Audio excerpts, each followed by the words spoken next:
Hi welcome to our channel. ప్రస్తుతం మనతో పాటు దాము బాలాజీ గారు సీనియర్ జర్నలిస్ట్ ఉన్నారు. వాటితో ఒకసారి మాట్లాడదాం. సార్ నమస్కారం.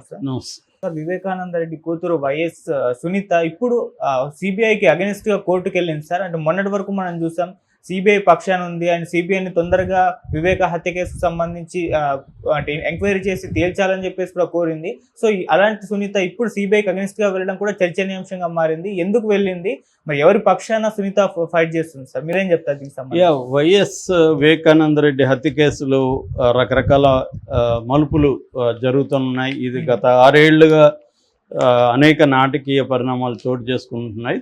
దీనికి ప్రధాన కారణం రాజకీయాలే. అక్కడున్న తెలుగుదేశం కావచ్చు, ఇటు వైసీపీ కావచ్చు, ఇద్దరు కూడా ఈ హత్యను తమ రాజకీయ ప్రయోజనాల కోసం వాడుకుంటున్నారు. ఈ మధ్యలో సునీత ఎంటర్ అయింది. సునీత కూడా దీన్ని ఒకసారి ఏమో జగన్ వైపు ఉంటుంది, ఒకసారి చంద్రబాబు వైపు ఉంటుంది. అయినా ఆమెకి ఏ ప్రభుత్వం ఉన్నా ఆమె కోరుకున్నది అయితే నెరవేరట్లేదు. ఆమె ఏం కోరుకుంటుంది, ఇమీడియట్గా అవినాష్ రెడ్డిని అరెస్ట్ చేసి ట్రయల్కి వెళ్ళిపోవాలి, ఇమీడియట్గా వాళ్ళందరికీ శిక్షలు పడాలనేది ఆమె కోరుకుంటున్నది. కానీ అది జరగట్లేదు. ఎందుకంటే ఇప్పుడు ఇది జరిగింది ఇప్పుడు 2019 మార్చి 14 అర్ధరాత్రి తర్వాత, అంటే 15 వేసుకోవచ్చు. మార్చ్ 15 అంటే ఇవాళ 2025, ఆల్రెడీ 6 ఇయర్స్ కంప్లీట్ అయిపోయింది. సిబిఐ వచ్చి కూడా దాదాపు 4 ఏళ్ళు అయింది. సిబిఐకి డెడ్ లైన్ పెట్టింది ఎప్పుడు సుప్రీంకోర్టు 2023 జూన్ 30.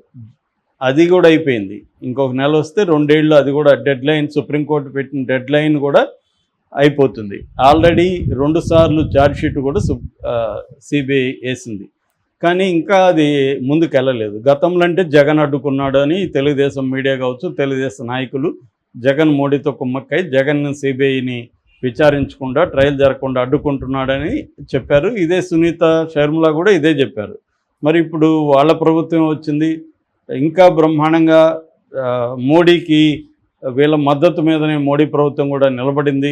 కాబట్టి వీళ్ళు అనుకుంటే సిబిఐ ఆగమేఘాల మీద కదలగలదు, చేయగలదు. 10 నెలలు అయిపోయినా కూడా ఈ కేసు ఎక్కడికి ముందుకి పోవట్లేదు. సో ఈమెకు ఫ్రస్ట్రేషన్ పెరిగింది. ఈమె అనేకసార్లు చంద్రబాబును కలిసింది, పోలీసులను కలుస్తుంది, ఎస్పీలను కలుస్తుంది, ఏమీ పట్టించుకోవట్లేదు. ఎందుకంటే చంద్రబాబుకైనా జగన్కైనా ఈ కేసుని తేల్చాలని లేదు.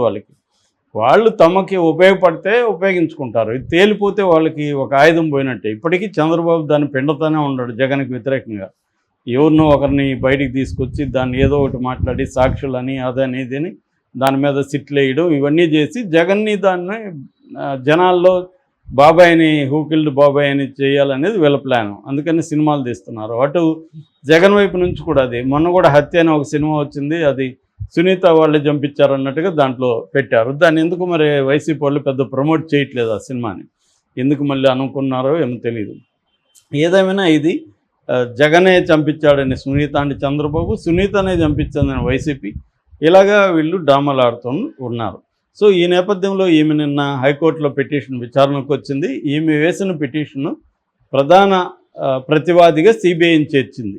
ఇప్పటి వరకు సిబిఐ మీద ఈమె గట్టిగా పోరాటం ఎప్పుడు చేయలేదు. సిబిఐకి అనుకూలంగానే ఉంది. సిబిఐకి మద్దతుగా తాను కూడా ఇంప్లీడ్ అవుతానని అనేకసార్లు కోర్టుని ఇది అంటే సిబిఐ అడ్వకేట్లకి మా అడ్వకేట్లు పర్సనల్ అడ్వకేట్లు హెల్ప్ చేస్తారని కూడా ఆమె కోర్టు నుంచి పర్మిషన్ తీసుకొచ్చుకోగలిగింది. సో సిబిఐకి ఆమె సపోర్ట్ చేస్తూ ఉంది. కానీ సిబిఐ మీద ఫస్ట్ టైం ఆమె నిన్న పిటిషన్ వేసింది. అదేంటంటే సిబిఐ ముందుకు వెళ్ళట్లేదు, ఈ కేసులో త్వరగా చేయమనండి, రోజువారీ విచారణ సిబిఐ కోర్టుని చేయమని చెప్పండి. సో 6 నెలల్లో సిబిఐ కోర్టు దీన్ని తేల్చమని చెప్పండి అని ఆమె కోర్టుకు వెళ్ళింది. కోర్టు ప్రతివాదులుగా ఒక సిబిఐ ఉంది, అట్లాగే నిందితులందరినీ కూడా ప్రతివాదులుగా ఆమె చేర్చింది. నిందితులందరికీ వ్యక్తిగతంగా తాను నోటీసులు పంపించడానికి కూడా హైకోర్టు పర్మిషన్ అడిగిందామె, హైకోర్టు ఇచ్చింది. సో ఇక్కడ ప్రధానంగా ఏంటంటే, ఒకటి సిబిఐ ఎందుకు ఇలా పనిచేస్తుంది, ఆలస్యం చేస్తుంది సిబిఐ అనే దానికి కారణాలు ఏంటనేప్పుడు, ఒకటి పొలిటికల్ రీజన్స్. మామూలుగా సిబిఐ కానీ ఈడీ కానీ లేకపోతే ఎనీ నేషనల్ ఇన్వెస్టిగేటివ్ ఏజెన్సీలు లేదా స్టేట్లో ఉండే ఇన్వెస్టిగేటివ్ ఏజెన్సీలు స్టేట్ గవర్నమెంట్ కంట్రోల్లో ఉంటాయి, నేషనల్లో ఉండేవి సెంట్రల్ గవర్నమెంట్ కంట్రోల్లో ఉంటాయి. ఇది అందరికీ తెలిసిందే. ఎందుకంటే ఆ డైరెక్టర్ల నియామకం ఫైనల్గా మోడీ అనుకున్న వాళ్ళే ఉంటారు. కాబట్టి టాప్ వ్యవస్థలన్నీ కూడా మోడీ కంట్రోల్లో ఉంటాయి. సో మోడీ అనుకుంటే వేగంగా కదులుతాయి, అవతల వాళ్ళని అరెస్టులు చేస్తే మనం చూసాం ఢిల్లీ లిక్కర్ స్కామ్లు ఎంత వేగంగా కదిలి అందరినీ జైలు వేశారో చూసాం. మళ్ళీ ఇప్పుడు సైలెంట్గా ఉన్నారు చూడు. అంటే వాళ్ళకి అవసరం ఉన్న ఎలక్షన్ ముందు అవసరం కాబట్టి వేగంగా కదిలారు, మళ్ళీ సైలెంట్ అయిపోయారు. మళ్ళీ ఎలక్షన్ వస్తుంది అనుకున్నప్పుడు వేగంగా కదులుతారు. ఇదొక సిస్టమేటిక్గా చేస్తున్నారు. సో అదొక కారణం. అంటే మోడీకి జగన్ ఇమ్మీడియట్గా జైలుకి, జగన్ కావచ్చు, అవినాష్ రెడ్డి కావచ్చు, ఎవరైనా జైలుకి వెళ్ళే అవసరం మోడీకి లేదు కాబట్టి పెండింగ్లో ఉంటుంది. ఇక సిబిఐ కారణాలు సిబిఐకి ఉంటుంది. సిబిఐ ఏంటంటే మనం అనుకుంటాం ప్రతిదానికి సిబిఐని వేస్తున్నారు, సిబిఐ చాలా ఎబ్సెంట్ ఆర్గనైజేషన్, ఏది జరిగినా సిబిఐకి ఇవ్వండి అని డిమాండ్ చేస్తుంటారు. నిజానికి సిబిఐ అనేది దానికి లిమిటేషన్స్ ఉంటాయి. సిబిఐ ఏంటంటే సిబిఐలో 7,295 మంది పనిచేస్తుంటారు. అందులో 5,006 మంది అధికారులు ఉంటారు. అండ్ ఖాళీలు చెప్తే 1,695 ఖాళీలు ఉన్నాయి. అంటే 23% స్టాఫ్ లేరు సిబిఐలో, ఖాళీలు ఉన్నాయి.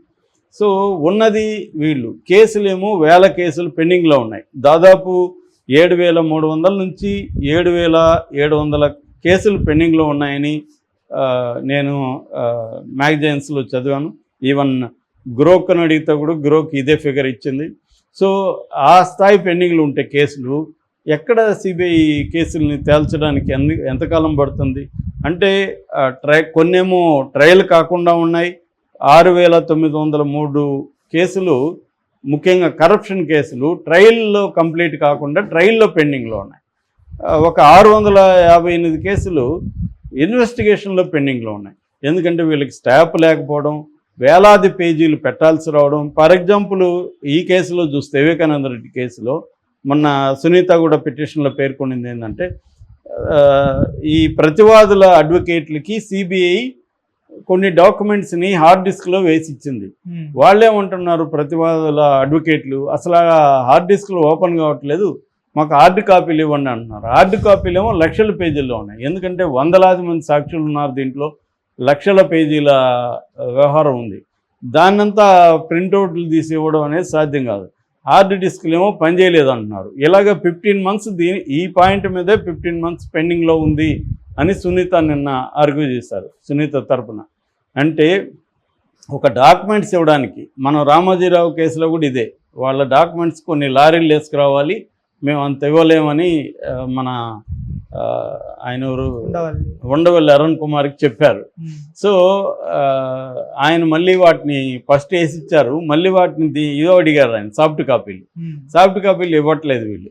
దానివల్ల పెండింగ్. అంటే ఎలా కోర్టుల్లో పోస్ట్పోన్లు అవుతున్నాయంటే భయంకరమైన సిల్లీ రీజన్స్ కనిపిస్తూ ఉంటాయి పైన మనకి, కానీ వాళ్ళ సమస్యలు వాళ్ళకి. సో అందువల్ల సిబిఐకి ఇవన్నీ తయారు చేయాలి డాక్యుమెంట్స్. తర్వాత వనరులు కూడా మనం ఊహించినంత వనరులు ఏమీ లేవు. తర్వాత అది అనేక లీగల్, దీంట్లో వీళ్ళ కంట్రోల్లో అన్ని విషయాలు ఉండవు. ఒకసారి వాళ్ళు టైం అడుగుతుంటారు, ప్రతివాదులు ప్రతిసారి టైం అడుగుతుంటారు. ఇక్కడ కూడా గవర్నమెంట్లో కూడా వీళ్ళకి అనేక పర్మిషన్స్ రావాల్సి ఉంటుంది. ఏ రాష్ట్రంలో వాళ్ళు పోయి చేయాలన్న రాష్ట్రం ప్రత్యేక పర్మిషన్, జనరల్ కాన్సెంట్ అంటారు. జనరల్ కాన్సెంట్ అంటే అనుమతి ఇవ్వాల్సి ఉంటుంది. వాటిలో లేట్ అయిపోతాయి. అట్లా అనేక సార్లు ఇప్పుడు సాక్షులు రారు వేళకి. ఇలాగా రకరకాల కారణాలతో పోస్ట్పోన్లు అవుతుంటాయి. ఒక్కోసారి కోర్టుల్లో పెండింగ్లో, నేను చాలాసార్లు చెప్తుంటాను, 5 కోట్ల కేసులు ఇండియాలో పెండింగ్లో ఉన్నాయి. సో ఈ కోర్టుల్లో కేసులు పెండింగ్లో ఉన్నప్పుడు ఒక్కొక్కసారి ఒక పిటిషన్కి 1 మంత్, నెక్స్ట్ పిటిషన్కి 1 మంత్ గ్యాప్ వచ్చే అవకాశం ఉంది. ఇలాగా రకరకాల కారణాల వల్ల సిబిఐ కూడా ఏమీ చేయలేని పరిస్థితి. ఒకవేళ వేగంగా కదలాలనుకున్నా సిబిఐకి అంత ఇబ్బందులు ఉన్నాయి. అందుకనే పొలిటికల్గా మోడీ లాంటి వాళ్ళు రంగంలో దిగితే కానీ వీళ్ళు మిగతావన్నీ పక్కన పెట్టి ఈ కేసును టేకప్ చేయరు. ఈ కేసు మిగతా అన్ని కేసు అర్జెన్సీ లేదు ఈ కేసుల్లో. సిబిఐకి కానీ మోడీకి కానీ అర్జెన్సీ లేదు. అర్జెన్సీ ఎవరికి ఉంది? ఒక్క సునీతకు ఉంది తప్ప ఇంకెవరికి లేదు. చంద్రబాబుకి